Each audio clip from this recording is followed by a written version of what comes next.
tarde de novo aqui, tá tudo bem aí? Boa tarde, tudo certo? Estão me ouvindo? Boa tarde. Boa tarde.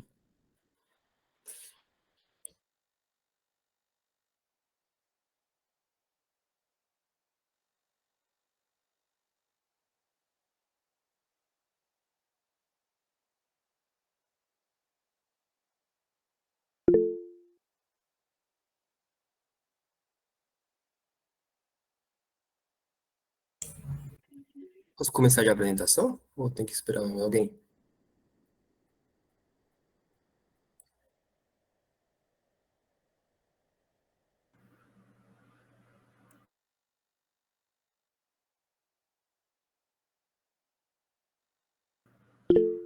Por mim, podem iniciar. Eu acho que a Rúbia tá aí também, né? Acho que o Gustavo também. Ah, beleza, então. Sim, da minha parte, pode iniciar. Compartilhar.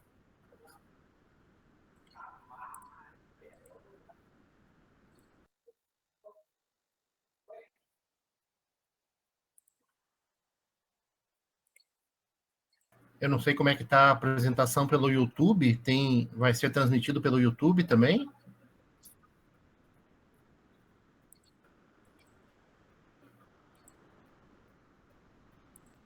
Eu acho que do YouTube vai ser só na da quarta-feira, professor. Ah, é? Acho que era comentado antes. Ah, mas tá aberto lá para guardar, se não me engano, tá guardando lá. Alguma Ah, coisa. sim. Não sei se tem que esperar lá, ativarem lá para você iniciar a apresentação. Não sei se.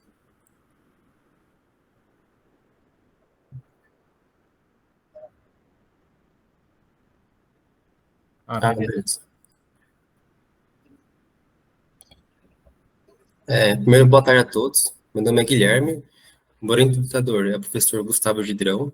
O fio da minha pesquisa é a aplicação numérica experimental em compostos multiscala hibridizados. Inicialmente, vamos entender um pouco quando que surgiu, né, o compósito multiscala. Ele tem origem em 1990 como um concreto pós-reativo, denominado RPC, que foi formulado pelo Richard Scherezi, que mais tarde sofreu algumas alterações, né, dando origem ao HPC, que é o concreto de alto desempenho, que teve sua primeira aplicação em 1997, na passarela de Shelbrooke, no Canadá, onde a pesquisa venceu um vão de 60 metros, com 3 metros de largura. E mais tarde, visto algumas fragilidades que o HPC apresentava, foi então adicionado fibras. O mais comum de fibra é fibras metálicas, dando origem assim então ao HPFRC. O HPFRC, ele apresenta uma alta, por exemplo, ele apresenta uma baixa porosidade, uma baixa relação água-cimento, em torno de 0,2. Ele é um material extremamente frágil quando não se usa fibras. Ele é um composto muito durável. Com relação à ductilidade e à resistência, ele é um material altamente dúctil com fibras e tem a resistência na compressão, ele apresenta uma ordem de 150 até 250 MPa. E na tração, quando você utiliza fibras, ele consegue atingir de 7 a 15 MPa na tração. Aqui nós conseguimos verificar certinho a questão do ganho de se utilizar fibras na minha matriz, com relação à fragilidade, à ductilidade e também à resistência do meu material. Com isso, nós ficamos, então, a analisar. Vamos adicionar fibras na minha matriz, mas antes precisamos pensar quais fibras podemos utilizar e por que utilizar. Pensando nisso, nós optamos pela fibra de PVA. Por quê? As fibras de PVA, elas possuem alta resistência, uma baixa deformação, uma boa aderência, uma alta capacidade de resistência aos alcális, fogo e também às raios ultravioletas, além de ser um material leve e também não apresentar corrosão. Assim, a pesquisa visa estudar o efeito híbrido entre as fibras de PVA e a fibra metálica. E para isso, será desenvolvida uma lei construtiva para o HPFC hibridizado, com base no comportamento experimental do meu material, onde nós realizamos ensaios experimentais de flexão de 3 pontos. Nós vamos também analisar o efeito da hibridização do meu compósito, tanto na parte experimental quanto na parte numérica. Também calibrar e validar numericamente os modelos experimentais. Analisar a variabilidade dos parâmetros de hibridização, visto que alguns parâmetros eles apresentam algum range de valores possíveis. E, por fim, expandir para elementos não adipórticos. Elementos não adipórticos são elementos muito críticos para estruturas, visto que eles apresentam uma alta intensidade no momento efetor e também esforço cortante, e também apresentar tensões de compressão, tração e esforços exaliantes. E com base nossa revisão de literatura, de novos modelos analíticos, nós verificamos que a resistência, a lei constitutiva, a questão de abertura de fissura, a taxa de carregamento e também a taxa de armadura de viga no pilar e na viga, com relação também ao tipo de ancoragem, de detalhamento, são os fatores que mais influenciavam na determinação dos modelos. Com base neles, nós conseguimos verificar que, ao usar o HPC com fibra, nós conseguimos ter uma seção mais resistente, com controle de abertura de fissuras, com uma taxa de carregamento maior, com relação à armadura. Nós conseguimos também diminuir a taxa de armadura, visto que o HPC com fibras também promove uma questão de uma intensidade de tração considerável, e com isso também ter seções mais esbeltas. A partir disso, nossa metodologia será analisar experimentalmente e numericamente o material. Na parte experimental, nós adotamos a NBR 13279 de 2005, que caracteriza os procedimentos para fazer ensaio de flexão por 3 pontos e também ensaio de compressão radial.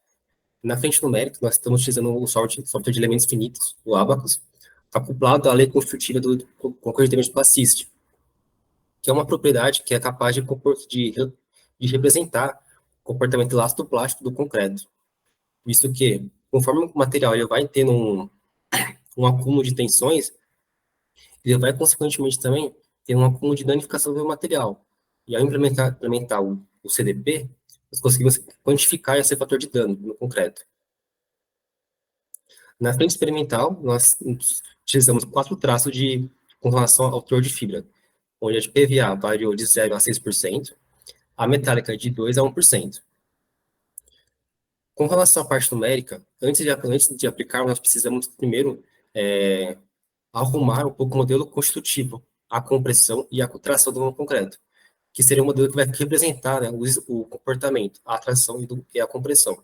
Para a compressão, nós utilizamos um modelo de abas, no qual ele já considera esse efeito híbrido composto, pelo fator RV, no qual vemos que ele atua tanto no modo de elasticidade, no FCK também do concreto, que ele promove um aumento, e também com relação à deformação de pico. Para a resposta à tração, nós estamos utilizando o modelo de Lee e Lung, no qual ele considera que tem efeito separado das fibras e da matriz, conforme que o composto atue como aplicando a questão de superposição dos efeitos. Então, seria a interação da fibra e a matriz junto no material. Os resultados experimentais, nós já temos os resultados com relação ao FCK, velocidade de compressão radial, no qual o material variou de 130 até 170 MPa. Com relação à resistência de tração, nós conseguimos obter, através da tensão de flexão máxima, obtendo valores, então, de 9 até 3,8 MPa. Aqui segue os demais gráficos, com relação ao ensaio de flexão por 3 pontos. Com relação aos resultados, nós já temos um resultado numérico, calibrado, do corpo de prova 4, que é onde nós temos uma maior taxa de fibra de PVA, com 6,03%, e fibra de metálica de 1%. Com relação à conclusão prévia, nós conseguimos já constatar esse efeito significativo que a fibra de PVA promove na questão da interação da minha matriz, até o estágio pré-pico. Isso é devido ao efeito Craig-Gordon, em que nós temos uma acúmulo de tensões na seção radial da minha estrutura, que posteriormente, por ele ser um polímero, ele sofre uma ruptura abrupta no material. Já a fibra metálica, ela atua mais no estágio 2, que seria o estágio pós-pico, promovendo um controle na abertura de fissuras. Isso deve ao efeito das fibras metálicas atuarem como efeito pino, ou então efeito ponte, sofrendo o escorregamento da minha matriz. Aqui a gente consegue verificar, de forma simplificada, essa questão do efeito ponte, em que, para o ID4, onde nós tivemos uma redução do volume de fibra metálica com relação ao ID3, o ID4 apresentou uma maior taxa maior perca de tensão por abertura de fissuras. Ou seja, o nosso ID3 promoveu um maior controle de abertura de fissuras no meu material. Com relação ao cronograma da pesquisa, até o primeiro bimestre do ano que vem, nós já pretendemos finalizar grande parte dos estudos. E com relação à qualificação, pretendemos realizar ali no quarto bimestre de 2024 e a defesa no sexto bimestre de 2024. Na parte de créditos, né, eu separei a parte de disciplinas e também a parte de produções acadêmicas. Nas disciplinas, até o momento eu tenho 11 créditos, com essas disciplinas com o PPGEC na UTF, e também cursei uma disciplina na UEM. Então, até o final do ano, eu pretendo conseguir obter, né, os 9 créditos com essas disciplinas. Na parte de produções acadêmicas, a gente teve um artigo já publicado no Congresso do IBRACON esse ano. Estamos com um artigo também no IBRACON, na revista, e também na revista Fratura. Eu entendo, por enquanto, um crédito com relação às produções acadêmicas. Na revista Fratura, que foi o último que enviamos, nós analisamos o comportamento, né, de concreto de baixa resistência, média resistência, alta resistência e também de ultra alta resistência com fibras e sem fibras. Né, verificando assim a questão da resistência, a ductilidade, o mecanismo de ruptura do material e também o fator de danificação acumulado na seção de nó de pórtico. Por fim, gostaria de agradecer a presença de todos e obrigado pela atenção.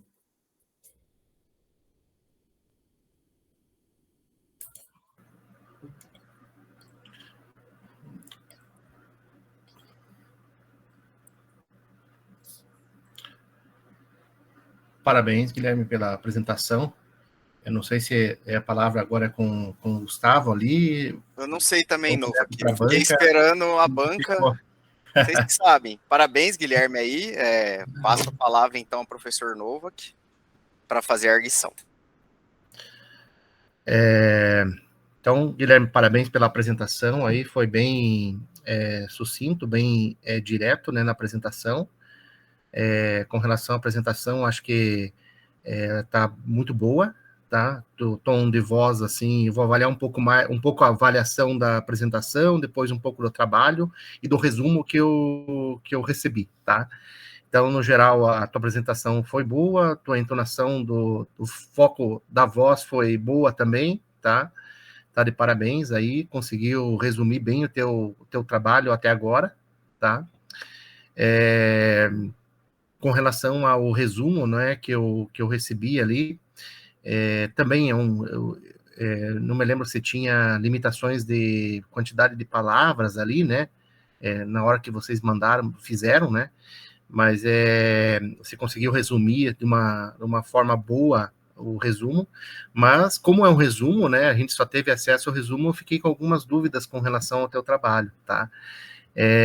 Que na apresentação tinha, referente à parte experimental, né? Então eu vi que na parte na apresentação você comentou, no cronograma, pelo que eu vi, já passou a parte experimental, né?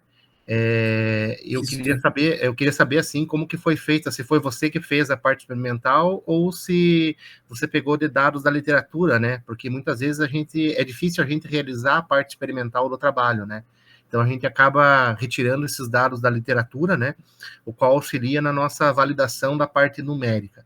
Então, o primeiro ponto é em relação a isso, né, e outro ponto com relação à parte numérica, né, que eu senti um pouco de falta na apresentação, não sei se vai ter ou não, né, é com relação à malha do elemento que você está usando, né, na simulação, tipo a questão de convergência de malha, dados assim para a gente saber assim qual que é o tamanho do problema, né?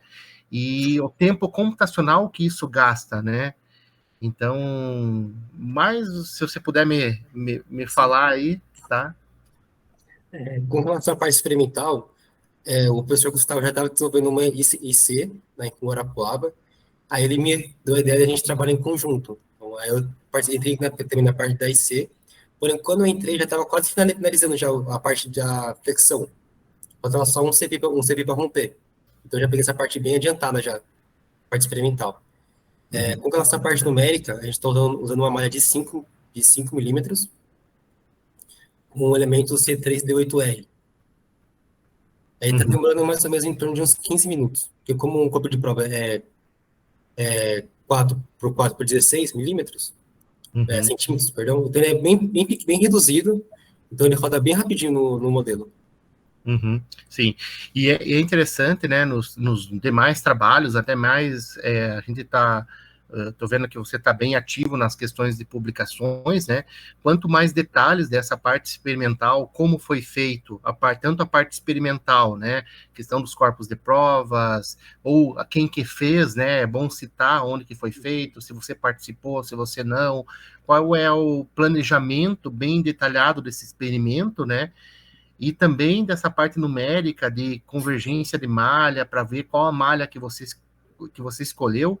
É interessante que esteja bem detalhado isso, né, no teu trabalho, para que depois no artigo fique mais fácil da pessoa que for avaliar o teu artigo consiga entender melhor o teu trabalho e ver da precisão que que você fez o teu trabalho, né, com os detalhes, com o cuidado nos detalhes do trabalho, né, tá? Mas muito parabéns pelo trabalho, Guilherme. É um trabalho aí que acho que é bem interessante quando envolve essa parte experimental e essa parte numérica, né? A gente vê as coisas acontecer e entender os detalhes, né, do trabalho, tá? Passo a palavra, Gustavo. Parabéns aí também, Gustavo, pela Obrigado, Nova. colocação aí do Guilherme aí também. Não, eu só queria fazer um comentário, Guilherme, que o Novo que tem razão da questão da malha. O seu problema é um problema mesh dependente, certo? No Concrete Damage Plast. E aí o legal da simulação sua é que como você está trabalhando com abertura de fissuras, você está contornando esse problema de mesh dependência. Então acho que eu não vi nenhum artigo, nenhum texto que você chamou atenção para isso. Eu acho que escreva isso, que é uma coisa, que é um mérito muito grande no seu trabalho. O Novo aqui pôs luz nisso, tá? Então acho que é interessante falar isso, sim. Beleza. O que me chamou atenção ali é com relação à fissura, né? Uhum. A fissuração em volta da fissura, como que é a malha, né? Às vezes, para você simular alguma coisa antes da fissuração, a malha pode ser grosseira, mas no momento que acontece a fissuração, talvez a malha tenha uma grande influência no resultado, né? Isso que chamou um pouco de atenção ali. É que ele está trabalhando, Novo, aqui com um modelo de dano distribuído, né? Dano contínuo. Então a fissura é como se fosse um dano próximo de 1, né? Ele não está pegando o contorno da fissura, né? Então acho que isso é importante falar também, Gui. Tá. Uhum. Não, beleza. Por minha parte tá ok, Guilherme. Parabéns. Obrigado, beleza, então. Obrigado, professor Novo, aqui sempre boas suas considerações. Agora vamos passar para a professora Rúbia. Fica à vontade. E vocês estão me ouvindo, pessoal? Sim, prof. Sim?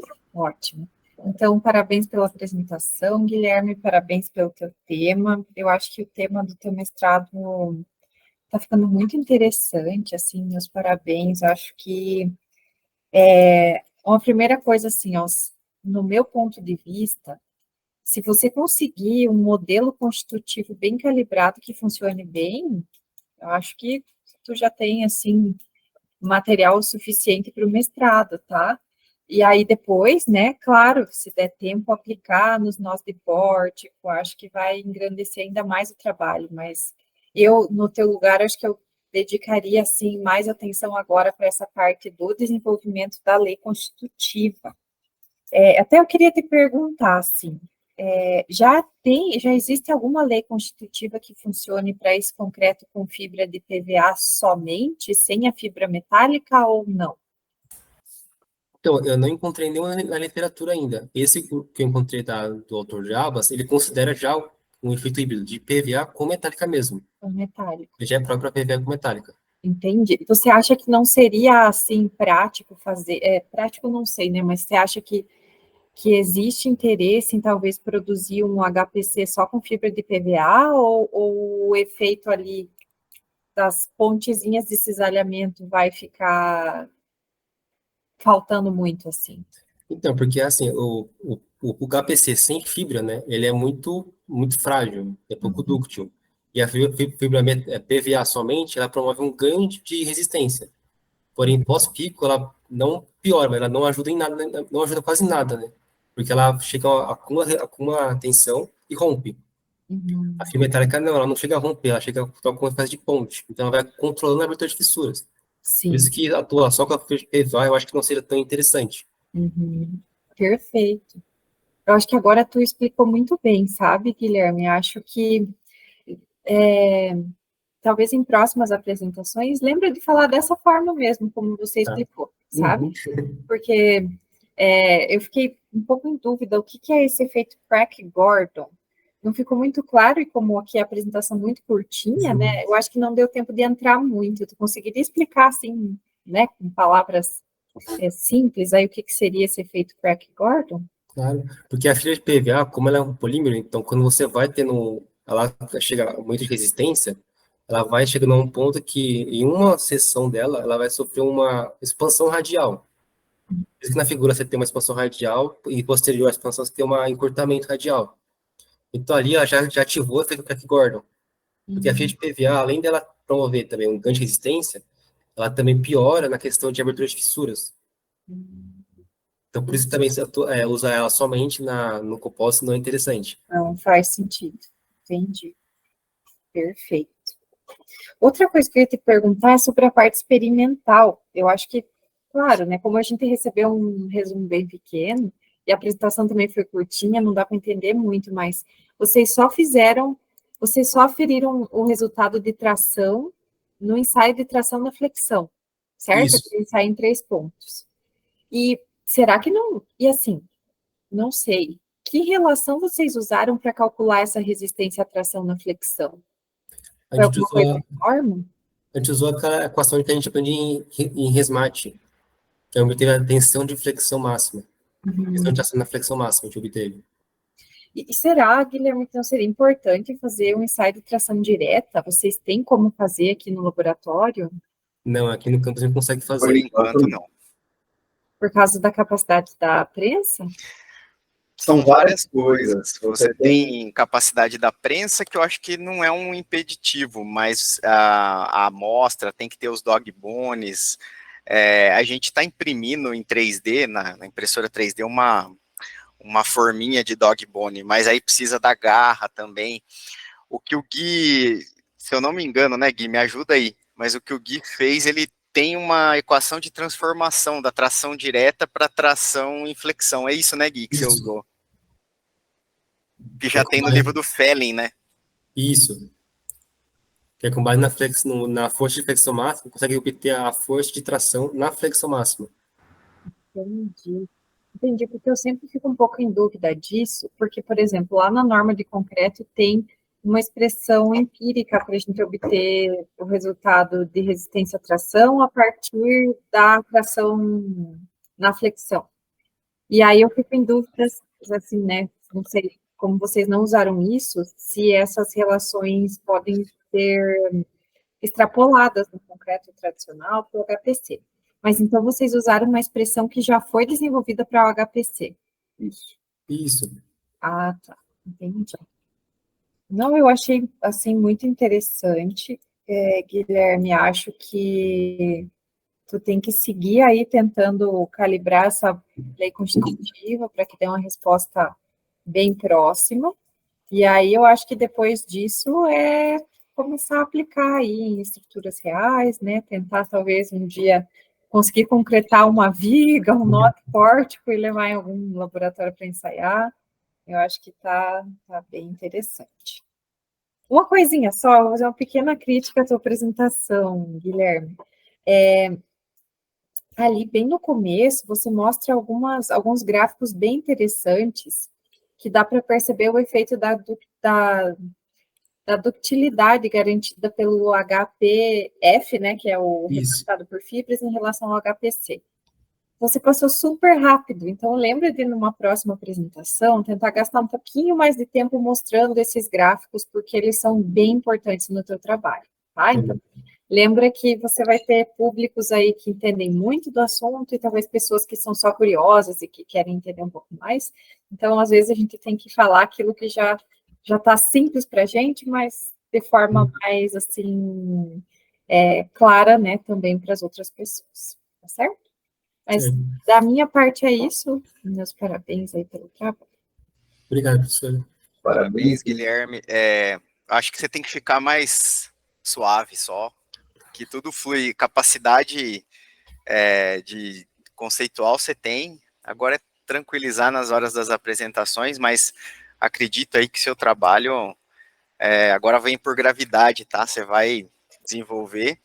Vou puxar a sua orelha que você não colocou já aqueles gráficos que a gente tirou a acomodação, que eu acho que é importante apresentar, né? Tá. A calibração dele tá um pouco ainda sofrendo com a acomodação, mas agora ele já chegou a uma curva mais suave, mais próxima do experimental. Mas tá muito bom, Guilherme. Parabéns. Vamos continuar trabalhando, que agora você já entendeu o caminho. Beleza, professor. Obrigado.